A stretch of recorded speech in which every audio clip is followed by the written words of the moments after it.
Stand clear of the closing doors, please.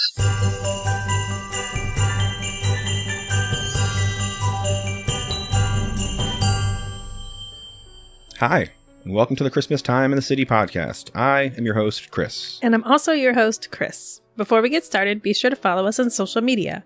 We're Christmas Time in the City podcast on Instagram, Facebook, and our YouTube channel. Be sure to check out our website, ChristmasTimeInTheCity.com. That's where you'll find our show notes, videos, and our interactive maps featuring filming locations and iconic Christmas attractions throughout the city. And as always, feel free to email any questions or comments to us at ChristmasTimeInTheCityPodcast@gmail.com. Happy December, everyone. Happy December. Can you believe it's already December? No. I'm so happy it's December. I've been looking forward to this literally since New Year's Day. Yeah. Because New Year's Day, everything's kind of done. Like, honestly, New Year's Eve is the fun part. New Year's Day is just like, oh man, this is it all over again. Mm-hmm. Here it goes. Start it off. Yeah, so it's December, so we have a whole month of just like jammed, nonstop, generally approved Christmas celebrating. I know people in October and November don't like it when you celebrate Christmas or listen to Christmas music, but I don't really care what those people think. But a lot of people really get upset about that. So now you really can't say anything about it. You just have to deal with it. So anyone listening to this podcast is probably on our side anyway. So yeah, I don't imagine you would listen to a Christmas podcast if you had a problem with celebrating Christmas. Yeah. Or maybe you've waited until December to listen to the Christmas podcast. Welcome aboard. Welcome to our Christmas podcast. Welcome to Christmas. It's December. We went to cut our tree down. We did. We went and cut our tree down this past weekend. Yeah, it was awesome. We have a Christmas tree now. Mm-hmm. Cut Staring down ourselves at it as we speak. It's super cute. Yeah, we went to a tree farm in New Jersey who is not paying us. So we will not announce where they were. I think we might have mentioned it on Instagram, but yeah, probably. Yeah. It's a really great place. Yeah, it's fun. We went over there and sought a tree. There's a bunch of trees that you can choose from as far as types of trees, and I have no idea what those types are, but you happen to know which tree is the best for us. And that we get the Fraser fir. The Fraser fir, because it doesn't fall apart so quickly. Yeah, and it's soft. Especially now that we have a little one, we can't have him poking himself on the little needles. So a couple years ago, we got a tree that died very quickly. It sure did. And it wasn't for us not watering it. I remember like being on top of the watering, but it got to the point where you'd walk by it and like lots of needles would fall. You could hear it at night. You'd hear like needles fall down. It was like Plinko. Yeah, it didn't make it to Christmas. No, we had to, we swept up the tree and ended up decorating it's like a vintage ladder chair. Stool thing. Stool, yeah. So we wrapped up a stool. Yeah, I mean the stool was green. Yeah. We did our best. It worked. Who cares? Worked. So now we know to get ones that stay longer and aren't the one that we had before. Right. But that place does have a lot of options. I'm just, we found what works for us. We had to go up into like the mountain. Yeah, I love it. The place in New Jersey we went to, it's huge. And there's so many different varieties. There's flocked ones. There are different colors and stuff. But the Fraser firs are up this windy hill, more or less like a mountain, sort of. You have to kind of drive up, and it's definitely huge. Recommend a 4-wheel drive. Yeah, it was fun. Yeah, that's the third year we've gone to them. I think it's the third year. Yeah. I don't see why we wouldn't keep going to them. They're always really nice. They help you out. Yeah, and it's such beautiful views because we are going up to the top. You look over and it's just mountain views and you can see all the trees. It's really pretty. Yeah, It's always fun to have a nice contrast to the scenery you normally have, which is of apartment buildings. And yeah, it's about an hour and a half out from here. Not too bad. All right, so let's jump into some news. What's going on? It's time for the news. The first news article, something that we can all cheer about together. SantaCon is officially canceled. Good riddance. I hope it's canceled forever. I don't think you can stop the people that would do SantaCon from doing it all the time, and I imagine you probably still won't be able to. There probably will be out there on some level, but it won't be as nuts. Right. It's an excuse for people to go out and drink dressed as Santa Claus. And they go bar hopping. They start early in the morning. So by like the evening, they're just plastered. Yeah, and they're all drunk. Thrown up in the streets. Dressed as Santa Claus, around families.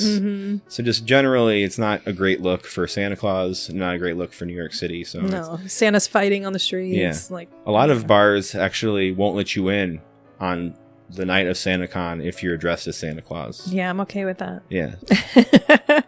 I don't remember it being this big of a thing until the last few years where it's like it's gotten bigger and bigger and bigger and just more obnoxious. I feel like in the beginning of it, it didn't seem as obnoxious. It was just like, oh, look at all those people wearing Santa outfits. That's funny. And then, but I don't feel like it was as full force as like the last few years. Yeah. Do you feel that way? I don't know. I don't know. Everything just seems amplified the last few years. So just... Yeah. So this is canceled. Obviously, COVID cases are rising. They're rising everywhere. Same thing's happening here in New York City. There's certain zones that are rising higher than others, you know, that kind of thing. People aren't doing what they're supposed to or getting more comfortable being around families. So yeah, they decided, rightfully so, that they should cancel it. Well, good. Mm-hmm. Sorry if it ruined your plans for SantaCon and your bucket list, and sorry if you just bought a brand new Santa costume, but you won't get to use it this year. You sure can use it. No one's stopping you from wearing that at home.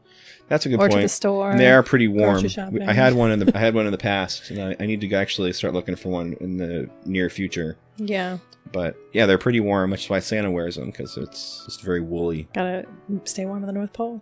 Yeah. So what else is going on? The Macy's windows. Macy's windows. Yeah, we want to talk about those. We went and saw those today. We did. We saw them today. They were great. They were, they're honoring the essential workers. So each window is just a huge thank you to everyone in New York that has been an essential worker. So they're animated, interactive displays. They're in a form of a thank you letter, basically, to the first responders, essential workers, marchers for equality, and New Yorkers who showed their grit, good humor, and hopeful spirit. That's us, right? We have spirit. Are you trying to make it so that they're thanking us? Yeah. No, I was just kidding. Yeah. Well, I want to take a second to thank them for thanking us with their windows. The windows were great, and actually the whole experience wasn't that bad. I wasn't sure what the crowds would be like out there.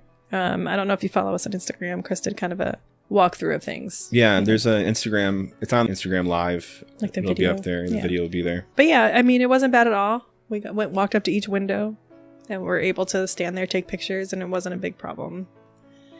In past experiences, I've gone there, and it's just been like insane around each window. Like you've got to kind of push your way through people to go see everything, and that thankfully was not the case this time. We went a little early too, so that helps. True. It always helps if you can go there before it gets too late and too busy. So yeah, it was still fun. It was really nice to go hang out and take a look. We haven't really been to the city that much. Yeah. Well, that's not true. We've been to the city, but we haven't really done as much Christmas scouting for stuff. So it was nice. Because the Christmas stuff is just popping up. Yeah, so we're out there now. we're going out. Don't worry, guys. Follow us on Instagram. You'll see all those things. We're going to show you stuff. But yeah, I thought they were great. I think that they did a good job this year. There was one window that I really liked. It was animated. It had the characters kind of going around. It was the parade, basically. It looked like the parade. Mm-hmm. But the Rockettes were on there, and they were doing their kicks and going around in a circle. It was really cool. Yeah, and our little one loved it too, so good for all ages. He liked it. Yeah, we walked up to Bryant Park as well. So I know we talked about the Bryant Park past episodes about them opening up. They opened up October, I think. I think so. Yeah, towards the end of October. Yeah, and that also wasn't too bad to walk through. It was obvious that it was less shops, but it wasn't drastically less. I feel like a lot of the same ones were there, and there wasn't a ton of people there either. So it's the way it is. It's the way it probably should be this year. So yeah, I'm disappointed in the tree there though. The tree situation isn't great at Bryant Park. Yeah, they usually have a nice big tree, and now they have like 3 normal sized trees, I guess, where that would be. I don't know. It's not like an attraction. It's not gathering crowds of people around it. So I don't know why they wouldn't have a big one, but whatever. So be it. It's still holiday fun. All right, so let's open the mailbag and get into some listener mail. You've got listener mail. So we have another great question from Benji. Frequent question giver to the podcast. Mm-hmm. And we appreciate it very much. Benji's a good guy. He actually wrote us this one a while back, and I've been kind of thinking about it for a while because I didn't want to jump to answer this too quickly because this is an interesting question. He said, I learned the term jaded in the city. How do you describe jaded, and when did that sink in for the two of you? I don't know. Well, I mean, jaded, for the most part, it's being tired and sort of bored with what's going around you. Like, yeah, you're just used to it. It's not as big of a deal to you anymore. Yeah. There's certain things that I think aren't really... I mean, like Times Square is probably not that big of a deal anymore. You know, there's certain things that are just kind of like, because it's frustrating to go to these places, and I think that's a bigger reason why. But I know people that are from here, like, refuse to go to those places, and they're definitely more of what you would think of jaded. I'm just like, oh no, you know, like, people that are from here or lived here for a long time, they're not going to go do any kind of touristy stuff. So yeah, and I don't think that's like something that happens overnight. I think it's kind of a gradual thing, and you kind of realize one day, like, oh, I'm kind of jaded to the idea of going to Times Square. Yeah, I mean, it's difficult for us because I don't know if we're as jaded, because we still like to go to those things and like to go through Central Park or go check out Rockefeller Center. Yeah, we still like to appreciate the things for what they are. So we haven't quite gotten to the jaded part yet. Yeah, I mean, we've lived in places. We lived in Orlando for a time, and Orlando is really big with the theme parks and stuff. And I guess it's probably the same thing happens there, where you get a little bored with having access to Walt Disney World or Universal Studios or something. So it's sort of the same thing. I would imagine that's kind of subjective. So it could be a restaurant that you like very much in your town, and then you just kind of go there too much and get kind of bored with it, and then it goes away, and then you realize, oh, I was kind of jaded to that restaurant. I don't know. Right. Not sure. I mean, I don't think that we're there yet, thankfully. No. But I mean, I get it. I bet you probably see that more here, just because there's so much more to do and that people probably don't want to do here. Like, it can be very crowded.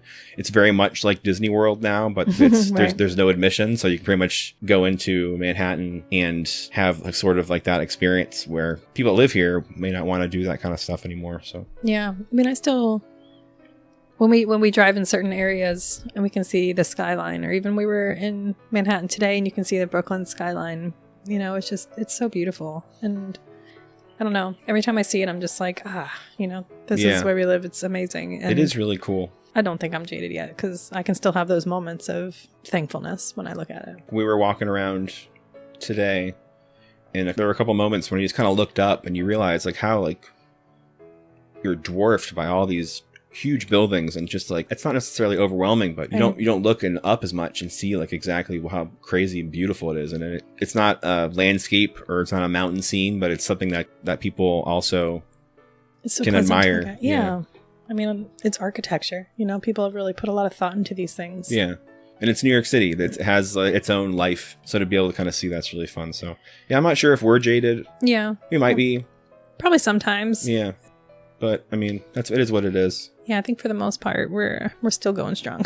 Yeah, we're still unaffected by the jadedness of New York City. Possibly. Maybe to other people it would be different. Like if someone else was here and was suggesting to do things or wanting to go places, that's, I think, when it would come out a little bit more in us.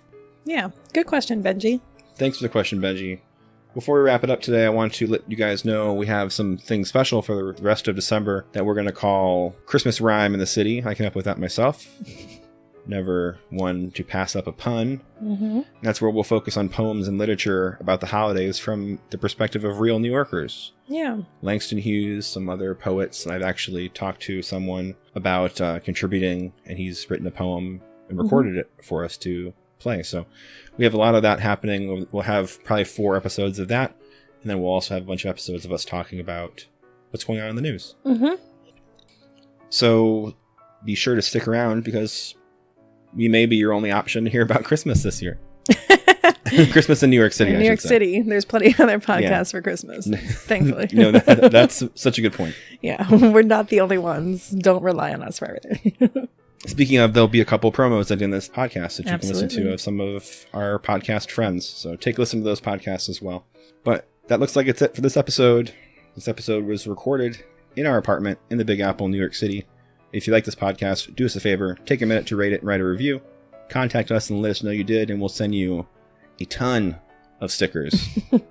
I have a problem ordering stickers. Yeah. I need you guys to help us. The reviews are great, but I really just need your addresses so I can send you stickers.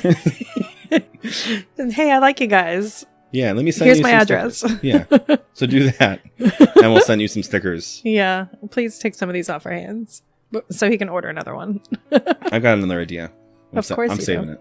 Oh gosh. Well, subscribe now and follow us on social media so we can keep this conversation going and keep you posted about new episodes. Until next time, I'm Chris. And I'm Chris. And this is Christmas Time in the City. Hello, everyone. I'm Sean, and I host the Christmas Podcasts. We work in conjunction with ChristmasPodcasts.com, and our goal is to bring the world of Christmas podcasts to the masses. We work with Christmas creators to let you know who they are, what their podcast is about, and to bring their podcasts to your attention. If you are looking for your Christmas podcast fix, you've come to the right place. We are Christmas creators ourselves.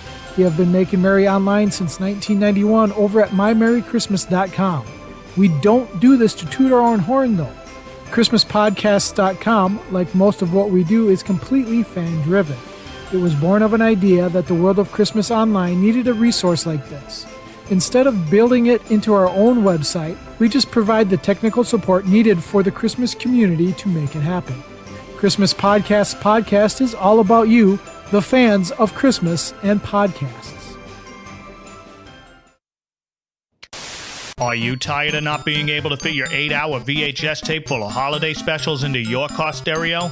So was I, till I discovered the Advent Calendar House. It's a podcast, on the internet. They talk about all your favorite holiday specials. I'm the most important part because I'm the Christmas toy. From the must-watch Christmas classics Humbug. to the lost treasures at the bottom of the bargain bin. I'm Olive. I'm the other reindeer. Now I don't have to hook up a VCR to my car battery anymore. Thanks, Advent Calendar House. Visit adventcalendar.house now to download your first episode free. And all the other ones free. It's a free podcast. Just go listen. Gadgets, toys, greed, avarice. I love it.